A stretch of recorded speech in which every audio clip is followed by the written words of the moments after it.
ಎಲ್ಲರಿಗೂ ನಮಸ್ಕಾರ. ಸಿಂಪಲ್ ಟಿಪ್ಗೆ ನಿಮ್ಮೆಲ್ಲರಿಗೂ ಆತ್ಮೀಯ ಸ್ವಾಗತ. ಸ್ನೇಹಿತರೆ, ವಿಡಿಯೋನ ಸ್ಕಿಪ್ ಮಾಡದೆ ಪೂರ್ತಿಯಾಗಿ ತಿಳ್ಕೊಂಡು ಟಿಪ್ಪನ್ನು ಟ್ರೈ ಮಾಡಿ. ಯಾರಿಗೆಲ್ಲ ವಿಡಿಯೋ ಇಷ್ಟ ಆಗ್ತಿದೆ ಲೈಕ್ ಮಾಡಿ, ಇಷ್ಟ ಆಗಲಿಲ್ವಾ ಡಿಸ್ಲೈಕ್ ಮಾಡಿ. ಇವತ್ತಿನ ವಿಡಿಯೋನ ಶುರು ಮಾಡೋಣ. ಇವತ್ತು ಪಿಗ್ಮೆಂಟೇಷನ್ಸ್, ಬಂಗು, ಈ ಬ್ಲ್ಯಾಕ್ ಪ್ಯಾಚಸ್ ಯಾರಿಗೆಲ್ಲ ಇದೆ ಅವ್ರಿಗೆ ಒಂದು ಟಿಪ್ಪನ್ನು ತಿಳಿಸ್ತಾ ಇದ್ದೀನಿ. ದಯವಿಟ್ಟು ವಿಡಿಯೋನ ಸ್ಕಿಪ್ ಮಾಡದೆ ಪೂರ್ತಿಯಾಗಿ ನೋಡಿ ಸ್ನೇಹಿತರೆ. ಈ ಪಿಗ್ಮೆಂಟೇಷನ್ಸ್ ಆಗೋದಕ್ಕೆ ಮೂಲ ಕಾರಣ ಏನು ಅಂತ ಹೇಳಿದ್ರೆ, ಸ್ಕಿನ್ಗೆ ಡೈರೆಕ್ಟ್ ಆಗಿ ಸನ್ಲೈಟ್ ಬಿದ್ದಿರುತ್ತೆ, ಹಾಗಾಗಿ ಈ ಒಂದು ಪಿಗ್ಮೆಂಟೇಷನ್ಸ್ ಜಾಸ್ತಿ ಆಗುತ್ತೆ. ಎರಡನೇ ಕಾರಣ ಏನು ಅಂತ ಹೇಳಿದ್ರೆ, ಮೆಲನಿನ್ ಅನ್ನೋ ಅಂಶ ನಿಮ್ಮ ದೇಹದಲ್ಲಿ ಹೆಚ್ಚು ಉತ್ಪಾದನೆ ಆದರೆ ಈ ಥರ ಪ್ರಾಬ್ಲಮ್ ಶುರು ಆಗುತ್ತೆ. ಮೆಲನಿನ್ ಅನ್ನೋ ಅಂಶ ಕಡಿಮೆ ಉತ್ಪಾದನೆ ಆದರೆ ವೈಟ್ ಪ್ಯಾಚಸ್ ಶುರು ಆಗುತ್ತೆ. ಸೊ ಮೆಲನಿನ್ ಅನ್ನೋ ಅಂಶ ಸಮತೋಲನವಾಗಿರೋ ಹಾಗೆ ನೀವು ನೋಡ್ಕೋಬೇಕು. ಅದಕ್ಕೆ ನೀವು ಮಾಡಬೇಕಾಗಿರೋದು ಇಷ್ಟೇ, ನಿಮ್ಮ ಫುಡ್ ಸ್ಟೈಲ್ನ ಚೇಂಜ್ ಮಾಡ್ಕೋಬೇಕು. ನಿಮ್ಮ ಆಹಾರದಲ್ಲಿ ವಿಟಮಿನ್ ಸಿ ಇರೋವಂತಹ ಫುಡ್ಗಳನ್ನ ಹೆಚ್ಚಾಗಿ ತಗೊಳ್ತಾ ಹೋಗಬೇಕು.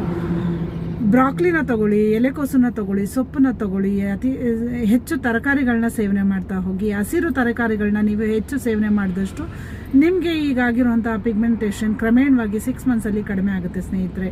ನಾನು ಒಂದೆರಡು ಮನೆಮದ್ದನ್ನ ಹೇಳ್ತೀನಿ. ಅದು ನೀವು ಮೇಲ್ಗಡೆ ಈಗ ಆಲ್ರೆಡಿ ಆಗೋಗಿದೆ ಅಂತ ಹೇಳ್ತಿರಲ್ಲ, ಆಲ್ರೆಡಿ ನಿಮ್ಮ ಸ್ಕಿನ್ನಲ್ಲಿ ಆಗಿದೆ, ಅದನ್ನ ಕಡಿಮೆ ಮಾಡ್ಕೋಬೇಕು ಅಂತ ಅಂದ್ರೆ ನೀವು ಮಾಡಬೇಕಾಗಿರೋದು ಇಷ್ಟೇ. ಪ್ರತಿದಿನ ನೀವು ಮಲಗೋದಕ್ಕೂ ಮುಂಚೆ ನಿಂಬೆಹಣ್ಣು ರಸದಿಂದ ನಿಮ್ಮ ಫೇಸ್ಗೆ ಎಲ್ಲೆಲ್ಲಿ ಪಿಗ್ಮೆಂಟೇಷನ್ ಆಗಿದೆಯೋ ಅಲ್ಲೆಲ್ಲ ಮಸಾಜ್ ಮಾಡ್ಕೊಳ್ಳಿ. ಸೊ 20 ನಿಮಿಷ ಬಿಟ್ಟು ನಾರ್ಮಲ್ ವಾಟರಲ್ಲಿ ವಾಶ್ ಮಾಡಿಕೊಂಡು ರೆಸ್ಟ್ ಮಾಡಿ. ಯಾವುದೇ ಥರದ ಸೋಪನ್ನ ಬಳಸಬೇಡಿ, ಅತಿಯಾದ ಬಿಸಿ ನೀರನ್ನ ಬಳಸಬೇಡಿ. ಇನ್ನೊಂದು ತುಂಬ ಇಂಪಾರ್ಟೆಂಟ್ ರೆಮಿಡಿನ ಹೇಳ್ಕೊಡ್ತೀನಿ. ಸೊ ಇದನ್ನ ನೀವು ಡೈಲಿ ಮಾಡ್ತಾ ಬಂದರೆ ಕ್ರಮೇಣವಾಗಿ 2 ಮಂತ್ಸಲ್ಲೇ ನಿಮ್ಮ ಸ್ಕಿನ್ ಪಿಗ್ಮೆಂಟೇಷನಿಂದ ಮುಕ್ತವಾಗುತ್ತೆ. ಅದು ಕೂಡ ನೆನಪಿಲ್ಲದೆ ಇರೋ ಅಷ್ಟು ನೀಟಾಗಿ ಕ್ಲೀನ್ ಆಗುತ್ತೆ. ಏನು ಅಂತ ಹೇಳಿದ್ರೆ, ಟೊಮೊಟೊ ರಸನ ತಗೊಳ್ಳಿ, ಅದಕ್ಕೆ ಅರ್ಧ ಸ್ಪೂನ್ ಬೆಣ್ಣೆನ ಹಾಕೊಂಡು ಒಂದು ಪೇಸ್ಟ್ ರೀತಿ ಮಾಡ್ಕೊಳ್ಳಿ. ಈ ಒಂದು ಕ್ರೀಮನ್ನ ನೀವು ನೈಟ್ ಮಲಗೋದಕ್ಕೂ ಮುಂಚೆ ನಾರ್ಮಲ್ ವಾಟ್ರಲ್ಲಿ ವಾಶ್ ಮಾಡಿಕೊಂಡು ಈ ಕ್ರೀಮನ್ನ ಹಚ್ಚಿ 20 ನಿಮಿಷ ಆದಮೇಲೆ ಮತ್ತೆ ಫೇಸನ್ನ ವಾಶ್ ಮಾಡಿಕೊಂಡು ರೆಸ್ಟ್ ಮಾಡಿ. ಯಾವುದೇ ಸೋಪನ್ನ ಬಳಸಬೇಡಿ, ಅತಿಯಾದ ಬಿಸಿ ನೀರನ್ನ ಬಳಸಬೇಡಿ.